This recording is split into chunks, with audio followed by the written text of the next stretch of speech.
북한의 핵실험과 거기에도 아랑곳하지 않고 집구석 싸움과 공천 싸움에 여념이 없는 한국의 정치권 정말 극명하게 대비됩니다. 북한은 이제 불가역적으로, 일본이 좋아하는 불가역적으로 최종적으로 핵을 계속 개발하겠다. 그리고 성능을 높여가겠다. 그래서 우리는 이걸로 절대로 폐기를 하지 않고 끝을 보겠다는 입장을 보인 겁니다. 자, 그렇다면 우리가 정치권이 해야 될 일은 사드 배치를 하자. 또 미국에 우리가 핵 개발을 못할 형편이면 미국의 전술핵을 한반도에 배치를 하자. 뭐 이런 이야기들을 정치권이 정말 비상한 조치를 취해야 된다고 합쳐서 그런 부분들을 국민 앞에 발표해야 됩니다. 그냥 규탄하는 결의안요. 대한민국의 여야 정당이 북한 규탄 결의안 채택해봤자 뭐 그거 솔직히 말하면 어느 집 개가 짖나보다 못한 겁니다. 비난 결의안도 채택하기로 했다는데 언제 채택합니까? 자, 예비 후보들은 선거구 획정이 안 돼서 불이익 받고 있다고 이 와중에 고소가 됐고, 여야 지도부는 노동관계법이 뭐니 뭐 또 만났다가 또 깨져버렸습니다. 여기에 안철수 더민주는 신의 영입 경쟁을 벌이고 있고요. 또 그 과정에 이효 여사 앞에 가서 무릎을 조아린 안철수 신당 측이 밖으로 이야기한 잘 되기를 바란다는 이효 여사의 격려 발언이 그분의 그 제일 막내 아들 김홍걸 씨가 밖으로 자료를 언론에 발표했습니다. 그건 사실이 아니다. 어머니한테 물어보니까. 자, 안철수 신당은 이효 여사가 자기를 잘 되기를 바란다고 격려했고 문재인 대표에게는 그냥 한마디로 예 했다라는 걸 대비되는 그런 언론 기사를 사실 자기 측에서 확산시킨 셈인데요. 사실 또 그렇지 않다는 겁니다. 안철수 의원은 과거에 2013년 3월입니까? 노원병에 출마하면서 출마 선언을 하기 직전에 노회찬, 당시 노원병을 오래 닦아온 의원에게 통화를 해서 양해를 구했다는데 노회찬 의원은 양해는 무슨 양해? 그냥 전화가 왔더라. 이렇게 해서 서로 또 앞뒤 다른 말이 있었는데 이번에 이호 여사 방문에서도 같은 이야기가 나왔습니다. 친박계는 이 와중에도 또 공천루를 둘러싸고 싸우다가 퇴장도 하고 친박 비박은 시끄럽습니다.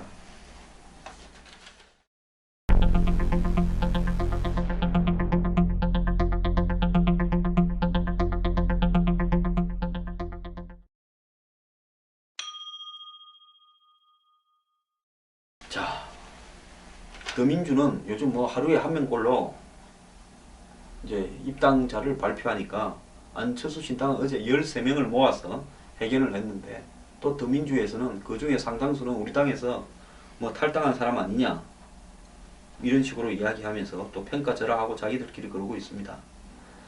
자, 근데 새누리당은 180석 이상의 대성을 하겠다. 또 한때는 안철수가 분당에 나가니까 210석 개헌 저지선 이상의 의석을 얻을 수도 있다 하고 기대에 부풀었습니다.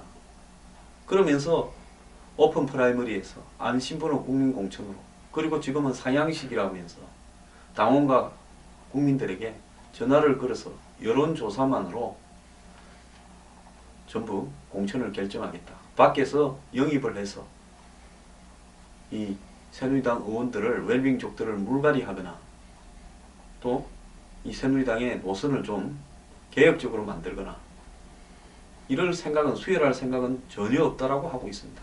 예비 후보 중에서 경력 대단한 사람들 많은데 뭘 하고 뭐 밖에서 별도로 영입하냐. 자, 영입을 안 하려고 하는 이유는 영입을 하게 되면 그 정치 신인이 여론조사 전화 한번 돌려가지고 누가 이겼는가 결정하는 공천에서 어떻게 이길 수 있겠습니까? 어제 제가 이야기했죠. 당원 멤버, 현역 당협위원장이나 의원들만 갖고 있다고 하지 않았습니까?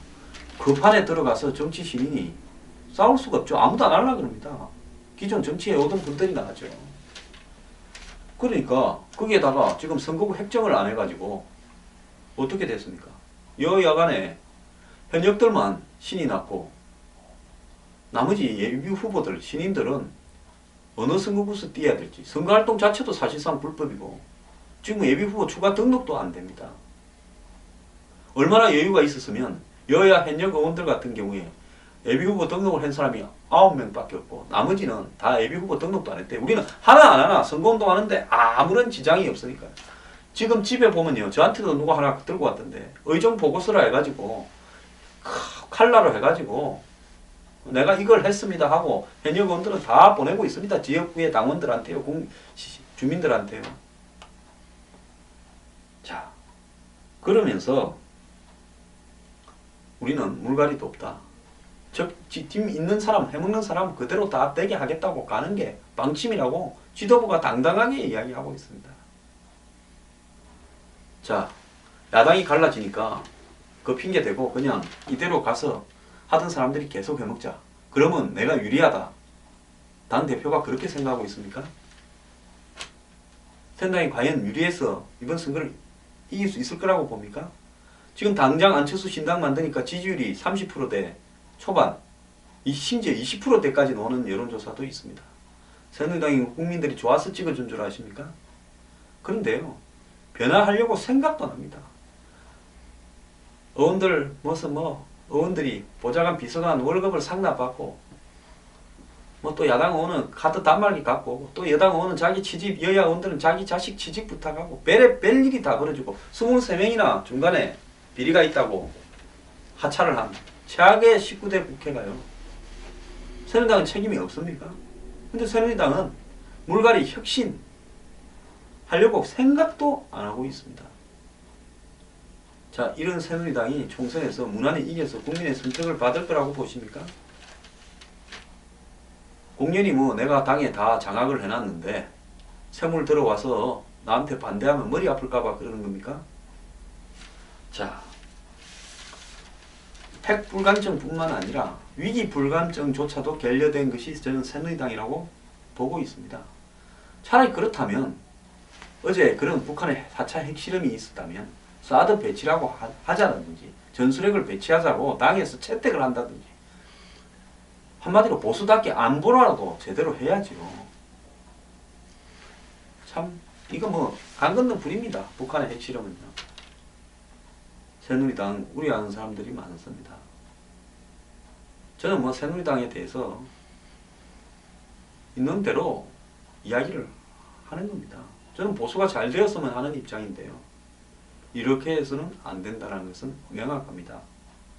자, 안철수 당이 중도표 먹고 야권표는 안철수 문재인 둘이서 가르고 새누리당이 좀 싫어서 찍기 싫은데 억지로 선택의 여지가 없기 때문에 야당 찍기 싫어서 여당 찍던 사람들이 이제 안철수당 생겼다고 그걸로 또 몰려가고 하면 새누리당 야당이 갈라졌다고 이번 선거 이길 수 있을 것 같습니까? 기존의 통계에 의하면 야당이 1여 다 야가 됐을 때 대부분의 선거를 야당이 이겼더라는 통계도 나오고 있습니다. 새누리당 정신 차리기 바랍니다.